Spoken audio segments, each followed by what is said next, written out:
they talk about QT prolongation in hydroxychloroquine. How many of you have ever taken Zitromax, Z-Pak? Good. Z-Pak has the same QT prolongation side effect that hydroxychloroquine has. How many people have ever told you that Z-Pak is going to kill you, is going to stop your heart? Cipro. Do you know what I'm saying? Bactrim.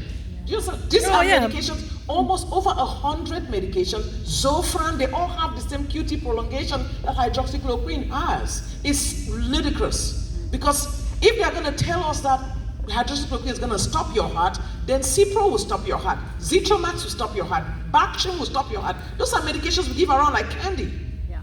So it doesn't make no sense.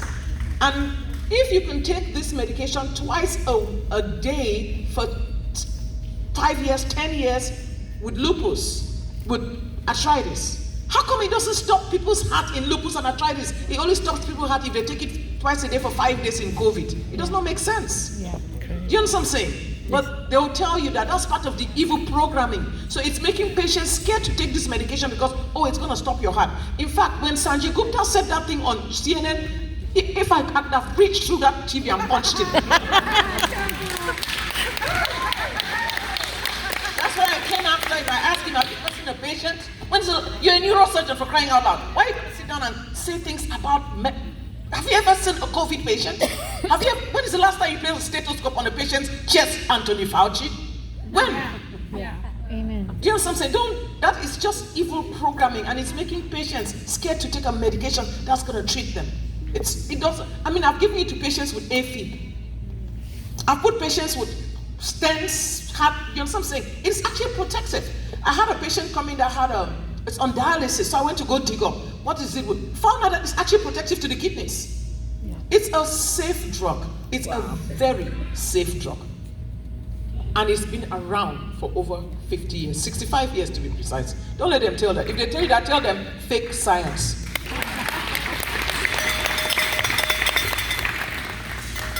I want to add one more point to that. That's so true. So, you know that they're saying we have randomized controlled trials, okay, and that the drug was not unsafe. The doses were toxic. They gave 12 tablets in the first day, unbelievable doses, okay? What about the doctors who actually wrote those papers? What were they? VA guys were a couple ophthalmologists. They didn't see a single COVID patient. You guys know that the Lancet and New England Journal of Medicine had data from Harvard, cardiovascular guys. Does everybody know this? I want to know if everybody knows this. Yeah. They had to go back and retract the study. It was such a big lie. Yeah. And I'm one of the people, and there's a couple others that we partner with to get that taken down. They had such a big lie. They said 93,000 patients, 671 hospitals, 6 continents. And when I saw that, immediately the first day I said, it's impossible. In my own office, I can't get my business computer to work with my medical records. They don't talk to each other. I'm sure in sub-Saharan Africa that they don't have computer systems that are going to be that easy to load stuff to a cloud. And I'm sure China's not sharing their data with the rest of the world. It just made no sense. But guess what? These guys, this is what stopped hydroxychloroquine.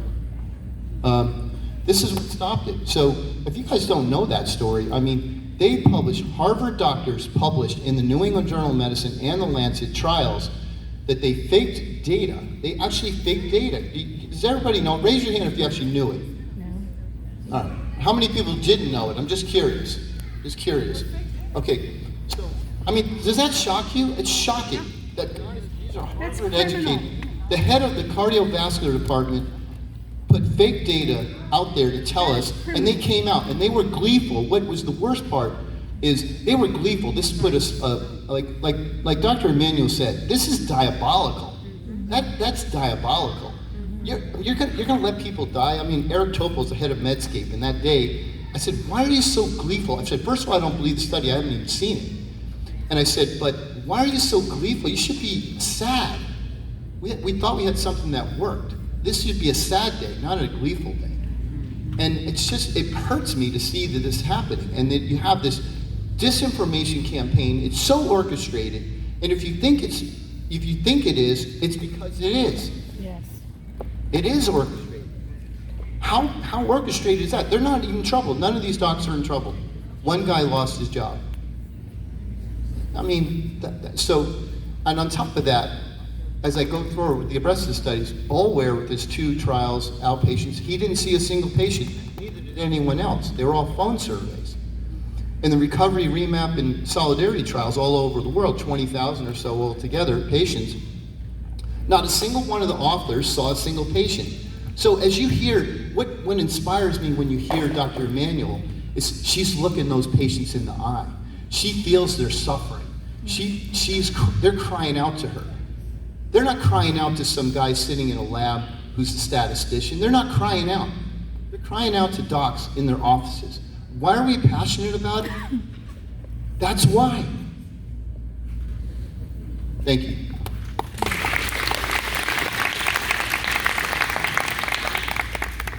So my question's actually for you, Dr. Urso. You touched on how the pH levels in the body have to be in a acidic state for this virus to basically take over your body. What we know about masks is that they inhibit oxygen intake at some level, which creates an unalkaline state in the body.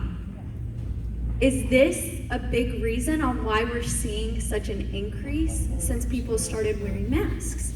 Because they're creating an acidic state in their body, which also, by the way, just in case anybody wanted to know, creates cancer cells. Yeah. I'm actually, she touched on a lot of interesting things, actually. And the statements she just made are overall true, all right? So the answer is a little bit long. It's true, cancer cells do actually function better in an acidic environment. That's actually a true thing. And so overall, a lot of my patients, I tell them, having a good alkaline body is kind of like wearing a coat in the cold. All right, so if it's smart to wear a coat in the cold. Creating an alkaline environment in your body is like wearing a coat in the cold. Don't think of it as a magic wand. You put a coat on so you won't shiver, so you won't freeze. All right, so same thing with your body in terms of if you put something in there that's, soda, or you drink sugar, you're going to have a chance for cancer cells to function. They love sugar. That's why PET scans work. They feed you sugar, labeled sugar, and so the PET scan lights up with cancer because they love sugar. So, but secondly, the cells do love an alkaline environment. But the way this drug works is a little unique. So I'm going to start there. In this cells in the body, there's something called an endosome, and they're like little trash bags. They basically are, the virus gets into the cell and it gets in this little trash bag called an endosome. And then the body normally will dispose of it at some point. Guess I'm dead zone there, I'll stay away. So this little trash bag, hydroxychloroquine raises the pH in that trash bag. And unfortunately for the virus, it can't cleave itself. It's got this proteases that have to cleave it into little parts, and partition it. And then the little parts go to what's called an RDRP, which is basically called the copy machine, which is, that's one of the things that zinc comes in and helps to prevent the copy machine from making copies real effectively. But the bottom line is that the alkalinization process is very, very, for lack of a better word, it's not a total body alkalinization per se. It's in this one little trash bag called the endosomes. So that's why it really works so well against almost any RNA virus. This endosomal acidification is the main mechanism for replication of these viruses. But I am a big fan of the things that you were talking about. And to talk about the mask, I've worn masks forever. So I don't think too hard on it too much. I do think that what you said is actually true. You're rebreathing your own CO2. You're creating a slight metabolic acidosis, no question about it. Is it dangerous? It wasn't dangerous enough to stop me from doing it when I went to the OR. So I try not to, in a sense, put too much emphasis on it. I've kind of steered away from the mask debate for one reason. It creates a lot of emotion, and I don't like hurting people's feelings, okay? So it's not fun. I do tell people, if you touch your mask, you're a nose picker. Every time you touch it, you might as well stick your finger in your nose and stick your finger in your ear and stick your finger in your mouth. All viruses stick to the inside and outside of that mask. So I'm looking for nose pickers. Anybody?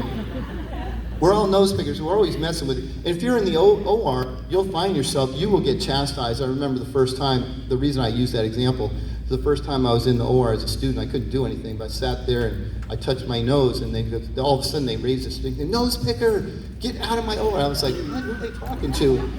And I ran out of the OR because and everybody laughed because it was like a big joke, but of course I got to do it to the next young person, but that's a true fact. So every time you touch your mask, you're going to transfer that to the water bottle. You're going to basically, the next person who decides to drink out of it now is going to do that, then they're going to go like this, and then they're going to have COVID. Don't touch your mask. If you're going to wear it, don't touch it. I don't know if that answered your question. The public Let me doesn't ask. know the proper way to wear a mask, Yeah. and that they are touching things and touching it and readjusting it and throwing it in their car and putting it back on.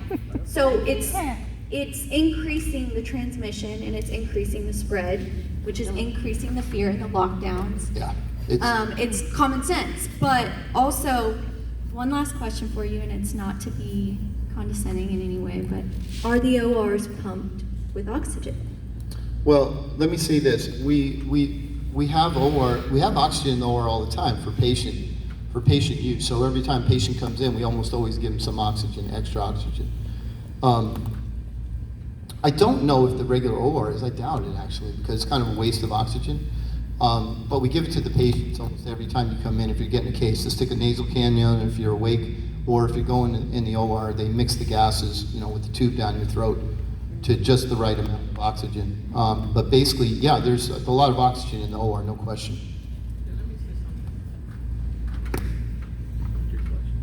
Let me address the mask issue.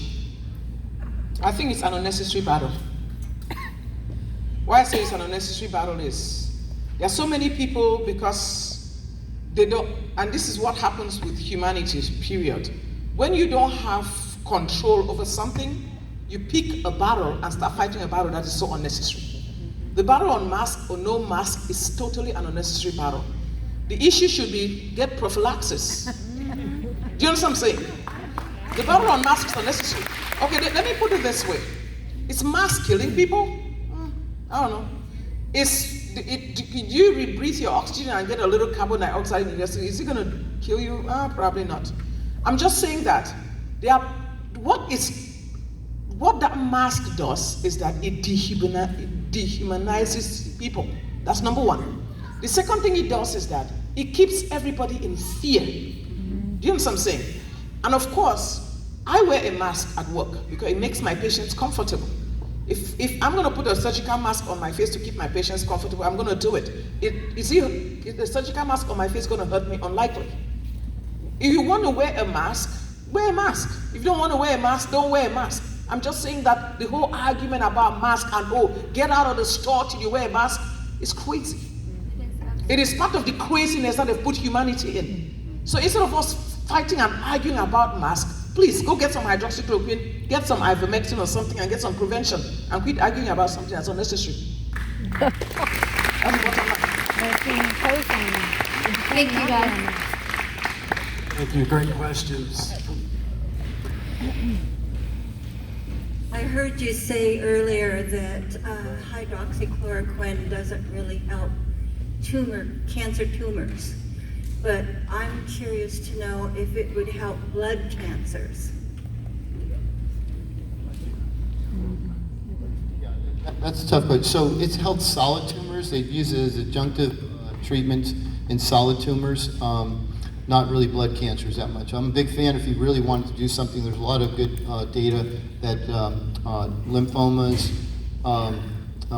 breast cancer, colon cancer, there's a lot of effects from that for vitamin D. Keep your vitamin D levels up. The levels of 50 are fully saturated vitamin D. And so if you really wanted to do something, actually from a prophylaxis standpoint, The things that we do for prophylaxis, if you couldn't get hydroxychloroquine, would be vitamin D and kind of keep your level 50. Zinc, so you don't want to be zinc deficient. Yeah, I'm not a big vitamin C fan. I've got my boss in my ear here. So, but and the other thing is quercetin. I don't know if you guys heard of quercetin. That's another one that can be helpful. It seems to have similar effects to what hydroxychloroquine does, and maybe 500 milligrams twice a day. The other thing is, as I said, this disease is 2 diseases. So early on, if you're trying to prevent, I would recommend quercetin 500 to 1,000 a day, vitamin D roughly 4,000 a day, and zinc. I do 50 milligrams 3 times a week. Some people are big fans of vitamin C. I'm not. In the second stage of disease, blood clots and inflammation. Melatonin is incredibly effective against inflammation. It hits something called NLRP inflammasomes, which is basically leads to IL-10, IL-6, IL-1, NF-kappa beta, other downstream problems. So if you cut this off, you cut off a lot of this other inflammation. So melatonin, 3 to 5 milligrams a day can help, and then a baby aspirin. So that's what I would do if I became ill with COVID. I'd add the melatonin in and the baby aspirin. And the other thing is consider, you can talk to your doctor about any of this. Many of them aren't really quite aware of all this stuff. You can reach out to us and we can help you with that. Dr. Amanda's got a website called frontlinemds.com, which actually will, if you have people who can't get access, they can do telehealth by that mechanism. Does that help? No, you didn't answer my question. You asked about blood tumors, and I basically said... No, I'm not talking about tumors. I'm talking about like leukemia. That's cancer. Myelofibrosis is what Myelodysplastic syndrome. Myelofibrosis. Myelofibrosis is My bone marrow. your bone marrow. So basically what I told you is, if you really want to do something that's impactful from your own standpoint, is vitamin D. It's going to be the most helpful thing. Huh? I take that. What's your level? And I take about 50 to 100 a day. 50 to 100,000? No. You get the bottle in the store, 50 milligrams. Oh yeah, they changed the dosing on them now. Yeah. Bottom line, keep your levels at 50. That's the best thing. And is this drug going to help? There's no real evidence that's going to help against a leukemia or a lymphoma or myelodysplasia or myelodysplastic syndrome. Will it interact with, I'm on a Jakafi for my spleen. Yep. Will it hurt my medication if I take the hydroxychloroquine? Let me say this. We're talking really low doses, but no, there's no real drug interactions there for that drug. And I'm going to tell you this. The drug has very few drug interactions. One of the things that's really amazing about it is that it has almost no drug interactions. Thank you so much. You're welcome.